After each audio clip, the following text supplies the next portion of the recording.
தமிழ்நாட்டில் 40 சுங்கச்சாவடிகளில் நள்ளிரவு முதல் சுங்க கட்டண உயர்வு அமலுக்கு வந்திருக்கிறது.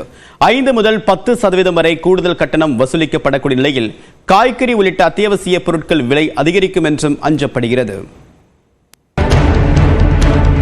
நாடு முழுவதும் சாலை போக்குவரத்தை மேம்படுத்தும் வகையில் சாலை அமைக்கும் பணிகள் தனியாரிடம் ஒப்படைக்கப்பட்டன. மேலும் அந்த சாலையை பயன்படுத்துவோரிடம் கட்டணம் வசூலிக்கவும் தனியாருக்கு அனுமதி அளிக்கப்பட்டது. அதன்படி நாடு முழுவதும் தேசிய நெடுஞ்சாலைகளில் சுங்கச்சாவடிகளை அமைத்து தனியார் நிறுவனங்கள் வாகன ஓட்டிகளிடம் கட்டணத்தை வசூலித்து வருகின்றன. இந்த சுங்கச்சாவடிகள் 2 பிரிவுகளாக பிரிக்கப்பட்டு ஆண்டுதோறும் ஏப்ரல் மற்றும் செப்டம்பர் மாதங்களில் கட்டண உயர்வு அதிகரிக்கப்பட்டு வருகிறது.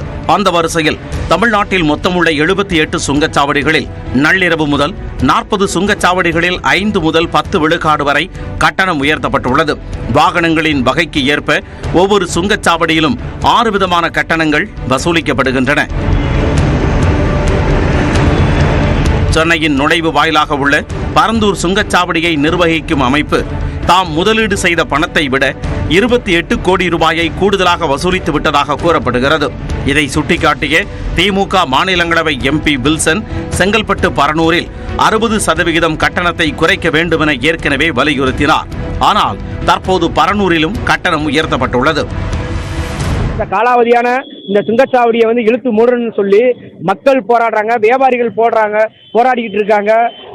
சாலையோர வியாபாரிகள், லாரி ஓட்டக்கூடிய வியாபாரிகள்னு சொல்லி பல பேர் போராட்டங்கள் நடத்திட்டு வராங்க.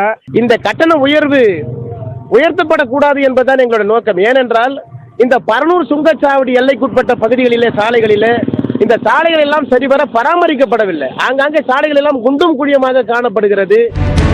இதேபோல திருவண்ணாமலை மாவட்டத்தில் உள்ள இனாம் காரியேந்தல் சுங்கச்சாவடியை அகற்ற வேண்டும் என்ற கோரிக்கையும் எழுந்துள்ளது. அப்படி போகும்போது பாத்தீங்கன்னாக்கா இந்த தோல் கொட்டுன்றது அவசியம் இல்லாத ஒண்ணு. ஏன்னு சொல்றேன்னாக்கா இது போலூர் டு திருவண்ணாமலைல இருந்து ஒரு பைபாஸ் இருக்குது. இந்த பைபாஸ் சுத்தமா கல்லும் கடமா செங்கு சேரா தான் இருக்குது. முதல்ல இந்த ரோட கிளீன் பண்ணுங்க, இந்த ரோட ரெடி பண்ணுங்க, அப்புறமா சுங்கச்சத்துல வசூல் பண்ணுங்க. சுங்க கட்டணம் உயர்ந்தாலும் தமிழ்நாட்டில் ஆமணி பேருந்து கட்டணம் உயராது என்கிறார் ஆமணி பேருந்து உரிமையாளர் சங்க தலைவர். போக்குவரத்து குறைஞ்சிருக்கு, ஆம்னி பேருந்துல குறைஞ்சிருக்கு. அது கோவிட்டுக்கு பின் நாங்க உதிரிப்பாகங்கள் விலை உயர்வு, டோல்கேட் விலை உயர்வு, சாலை வரி உயர்வு எல்லாத்துக்குமே நாங்க இந்த உரிமையாளர்கள் மட்டும்தான் அந்த உயர்வை அனுபவிக்கிறோம். இந்த பயணிகளுக்கு நாங்க செலுத்துறது. ஏன்னா ஏற்கனவே இந்த தொழில் நலிவடைந்துள்ளது, பயணிகள் பயன்பாடு குறைவாக உள்ளது. அதனால நாங்க பயணிகள்கிட்ட அதை கொண்டு போகாம நாங்களே இந்த துயரங்கள்லாம் நாங்களே அனுபவிச்சுக்கிட்டு இருக்கோம். கட்டமைத்தல், இயக்குதல், ஒப்படைத்தல், அதாவது பில்டு ஆபரேட் டிரான்ஸ்பர் என்ற அடிப்படையில் சாலை பணிகள் தனியாரிடம் ஒப்படைக்கப்பட்ட நிலையில் அவை எப்பொழுது அரசிடம் திரும்ப ஒப்படைக்கப்படும் என்பதுதான் அனைத்து வாகன ஓட்டிகளின் கேள்வியாக உள்ளது.